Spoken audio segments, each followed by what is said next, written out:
This woman is shopping in an upscale New York City boutique. It's actually more of an upscale store. I'm not sure if you'll find anything that you're looking for. She is looking for a new outfit, but the store's employees are on the lookout for people like her. I don't need you any further in the store because I can't keep my eye on you. People like you come in and they take things. People like me? I think you know what I'm talking about. I don't feel comfortable with you in the store. Keep your eye on these two women. Not sure you can actually afford something like this. Let me fold this back. The more offensive the sales clerk is, Ma'am, people like you, they can't afford stuff like this. the more they keep their attention on the merchandise. We catch up with the two women outside. I did actually feel sorry for the girl. Will you do something next I wouldn't time? have got involved, no, because it's nothing to do with me.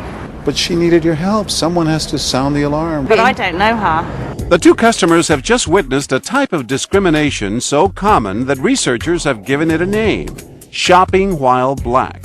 In a recent survey, 60% of African Americans say they have experienced it. And sadly, it has all the makings of a perfect what would you do experiment. In our scenario, actors portray a store clerk, a security guard, and a shopper who we dressed up and down. She is the target of the abuse.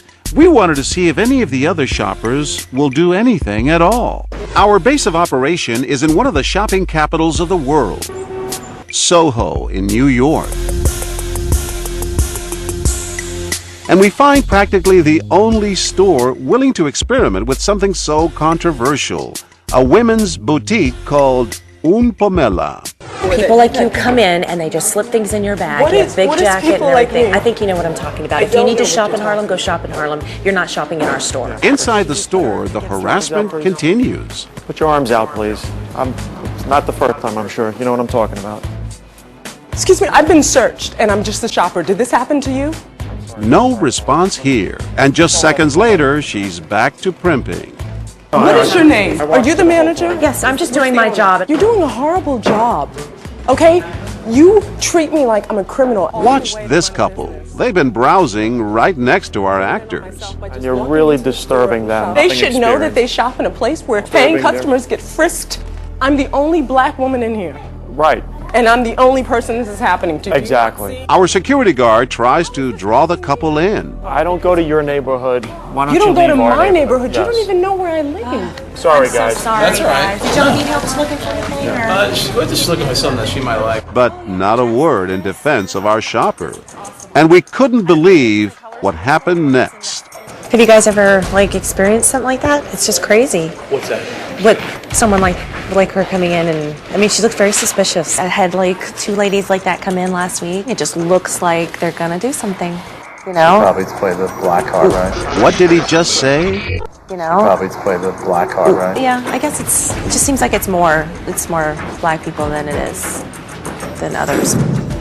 We're doing an experiment on racial profiling, and it was all a scenario we staged called "What Would You Do?" I felt so bad. Suddenly, it seems, he changes his tune. I felt so bad. Well, she's okay, but it could have been real. Do you feel it was your role to step in and defend her at all? Would you have defended me? Yes. Meanwhile, back inside the store, Why do I have to leave? I didn't do anything wrong. This is preventative, loss prevention. You're throwing me out of the store because I'm black. notice this customer is having a hard time concentrating on the merchandise. A few minutes later, and just as we did with the man before her, we instruct our sales clerk to engage her. I think it's probably more of appearance than, just that kind of people. The probability is just higher. What does that mean, that type of people? I don't understand. The statistics are higher for people of different types. Type, you see, that's the problem. That type, I'm afraid of what you're going to say when you clarify what type means. Yeah. That's really disturbing But to me. it's the facts, and I think it's just... Oh my goodness.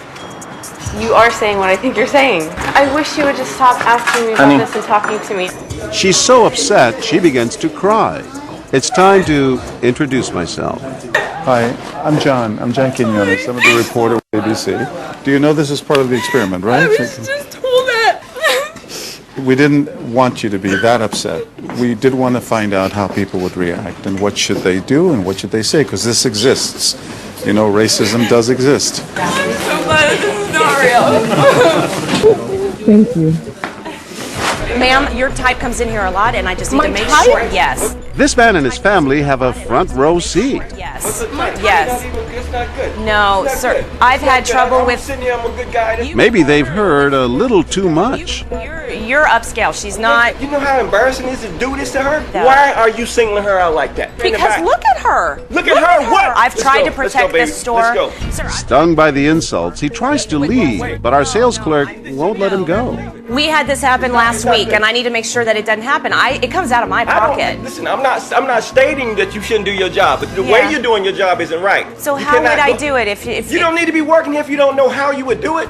He's finally had enough. But you should apologize. That's cold. That's sick. That's sick.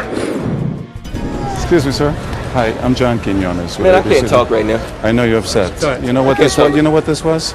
It's an experiment on racism, and a lot of people didn't say a thing. And it's a wonderful thing you did. I usually don't say anything, but I couldn't sit there because it wasn't security after a certain point. You came to my rescue. And no, seriously, it's so humiliating. It's embarrassing. I've been followed around in stores before.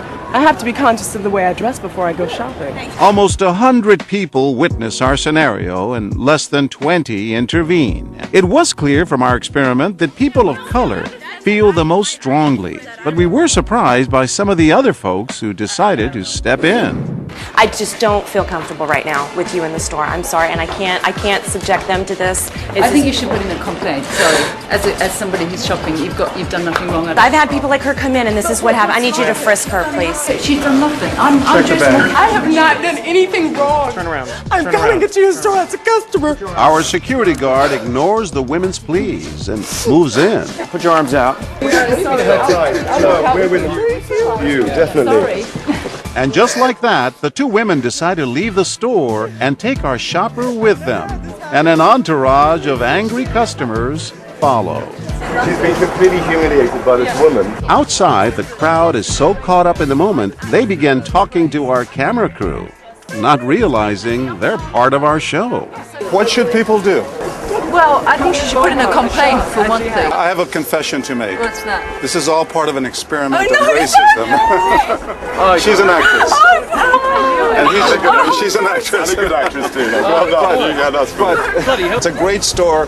The owner's Jimmy. Hi guys, I'm so sorry. I'm so happy you guys stuck up. Can I try my clothes on now? Yes, of course.